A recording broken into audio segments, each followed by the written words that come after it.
ஹரியானா சட்டமன்ற தேர்தலில் ஒரு பெண்ணின் புகைப்படத்துடன் பல பெயர்களில் வாக்காளர்கள் இருப்பது தொடர்பாக ராகுல் காந்தி ஒரு பகிரங்கமான ஒரு குற்றச்சாட்டை முன்வைத்திருக்கிறார். ஹரியானா சட்டமன்ற தேர்தலில் ஒரு பெண்ணின் புகைப்படத்துடன் பல பெயர்களில் 22 வாக்கள் பதிவு செய்யப்பட்டிருப்பதாக அவர் கூறியிருக்கிறார். வாக்கு திருட்டு முறைகேடு தொடர்பாக கடந்த சில நாட்களுக்கு முன்னதாக கர்நாடகாவில் நடைபெற்ற முறைகேடுகளை இதே மாதிரி பகிரங்கப்படுத்தியிருந்தார் ராகுல் காந்தி. இந்த நிலையில் தற்போது ஹரியானாவிலும் இதே மாதிரியான ஒரு முறைகேடு நடைபெற்றிருப்பதை, இந்த வாக்காளர் பட்டியலில் இருக்கக்கூடிய முறைகேடுகள் தொடர்பாக ராகுல் காந்தி இன்று தற்போது அந்த செய்தியாளர் சந்திப்பில் கூறியிருக்கிறார். அதை தற்போது பார்க்கலாம். ये देखिए, अब इसमें कुछ स्ट्रेंज लग रहा है आपको? विक्रम सिंह नाम, पिता का नाम रण सिंह, मकान 76, आयु 34 साल। विक्रम सिंह ये औरत है, आदमी है? वही मैं राहुल जी, मैं आपको बता रही, ये औरत है, महिला है, और उम्र भी 34 साल दिखाया जा रहा है. इनकी उम्र देख के लगता है कि कम से कम 65-70 साल की हो. अच्छा, ये 9 जगह आ रही है? 9 जगह है. 9 प्लेसेस. अच्छा, थोड़ा और दिखाओ. ये क्या है? ये 3, 4, 5, 6, 7, 8, 9 दफे फिर से आई. फिर से आ गई. रणदीप सिंह, ये कभी 80 साल की है? 80 साल की है. रणदीप सिंह, संपूर्ण सिंह, 80 साल उम्र है इनकी. मतलब सेम पिक्चर है लेकिन अलग अलग डेटा है, नाम अलग है, एज अलग है, कभी आदमी है, कभी अलग है, कभी एज है, कभी कुछ और है. राइट. और देखिए, ये फिर से आती है. मल्टीपल है. मल्टीपल. ये फिर से आई है इनका. और जाइए, ये फिर से आई. फिर से आ गई हैं ये. तो ये फिर से आई. ये एक मिनट, ये गुरमेज सिंह, एक लड़के का नाम, उम्र 93 इयर्स, हाँ, ओपन कर दिया. हाँ. और उस लड़के की उम्र 23-24. ये हरियाणा की 23। एक्चुअल पोलिंग लिस्ट है. बट इसमें से सबसे इंटरेस्टिंग बात, और दिखाइए थोड़ा.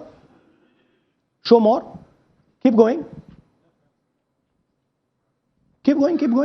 ज्यादातर उसी महिला की. Same woman is coming again and again. Right. 104 साल उम्र. 104 साल की हो गई. 75 साल. नहीं, वो मकान है, मकान नंबर. लेकिन इनकी भी उम्र 75 साल तो नहीं है. हाँ. हरजीत सिंह जिनकी उम्र दिखाई जा रही है. ठीक है. और नीचे जाइए. ये सब 104 में रह रहे हैं. आप देखिए, ये सब 104, 103, 104, 103 मकान में रह रहे हैं. नीचे जाइए और जाइए. तो अब मैं आपसे पूछता हूं, ये किस चीज की लिस्ट है? ये किस लेवल की लिस्ट है? ये हरियाणा की लेवल की लिस्ट है, असेंबली की लिस्ट है, किस चीज की लिस्ट है? ये दो पोलिंग बूथ की लिस्ट है जी. She appears 223 times in 2 polling booths. She can vote any amount of times she wants. Election Commission has the data on how many times she voted. We have a sense of it. Thanks. Election Commission needs, thank you. Election Commission needs to tell us how many times this lady, whose name we don't know, whose age we don't know, but we know she occurs 223 times in 2 booths. In the Lok Sabha election, she was there 223 times in 1 booth. And then they decided to split it into 2 booths. Right? So this is the reason Election Commission destroys CCTV footage. Because multiple times, the same person has the opportunity to vote. She can vote as Seema, she can vote as anything she wants. And this is not one example, this is the worst example. There are thousands and thousands and thousands of examples like this in Haryana.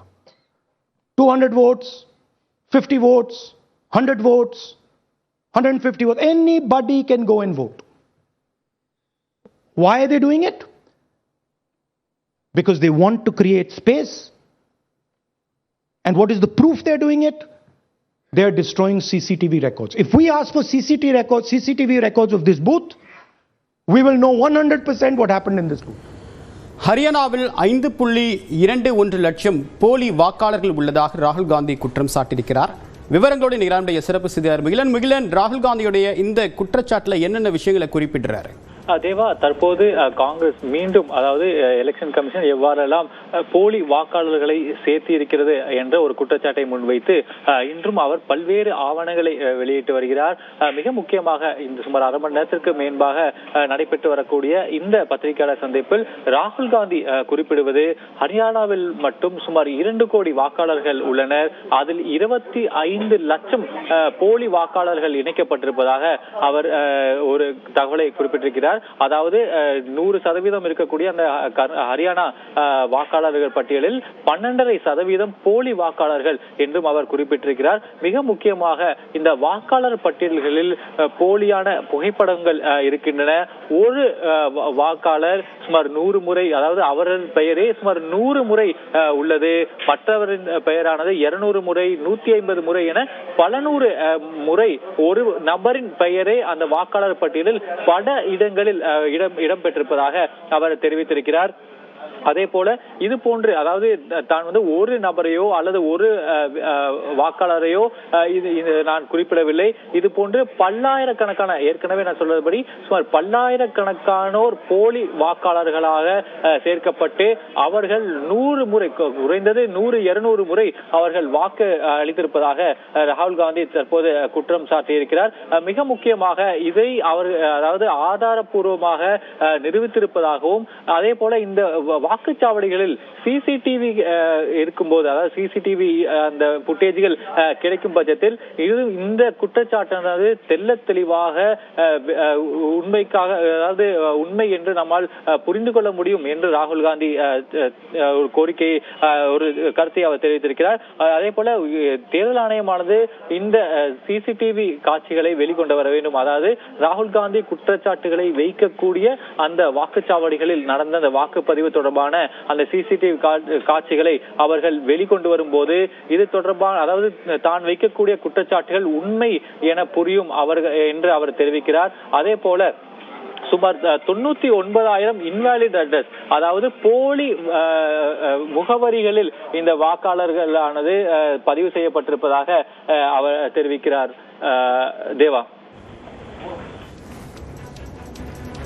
இப்ப தேர்தல் ஆணையம் இதுவரைக்கும் கர்நாடகாவில் இதே மாதிரியான ஒரு முறைகேட்டை பகிரங்கப்படுத்தினார் ராகுல் காந்தி. இப்ப ஹரியானாவில் இதுக்கு தேர்தல் ஆணையம் என்ன பதில் சொல்லியிருக்காங்க, கடந்த காலத்தில் என்ன பதில் சொன்னாங்க முயலன்? தேவா, நம்ம இதுக்கு முன்னாடி பார்த்திருக்கோம் இந்த மாதிரியான குற்றச்சாட்டுகள், குறிப்பாக கர்நாடகாவில் நீங்கள் குறிப்பிட்டபடி இந்த குற்றச்சாட்டை முன்வைக்கும் போது தேர்தல் ஆணையம் ஒரு விசித்திர நிலைப்பாட்டை எடுத்ததை நம்மால் பார்க்க முடிகிறது. அதாவது ராகுல் காந்தி இதை ஒரு குற்றச்சாட்டாக, ஒரு கம்ப்ளைண்டாக தேர்தல் ஆணையத்திடம் தரும்போது அதை நாங்கள் பரிசீலனைக்கு எடுத்துக்கொள்வோம், அல்லது அந்த குற்றச்சாட்டுகள் என்ன என்பதை ஆவண செய்வோம் என்று எலெக்ஷன் தேர்தல் ஆணையமானது தெரிவித்திருந்தது. ஆனால் ராகுல் காந்தி அதற்கு ஒரு மறுப்பு தெரிவித்திருந்தார்.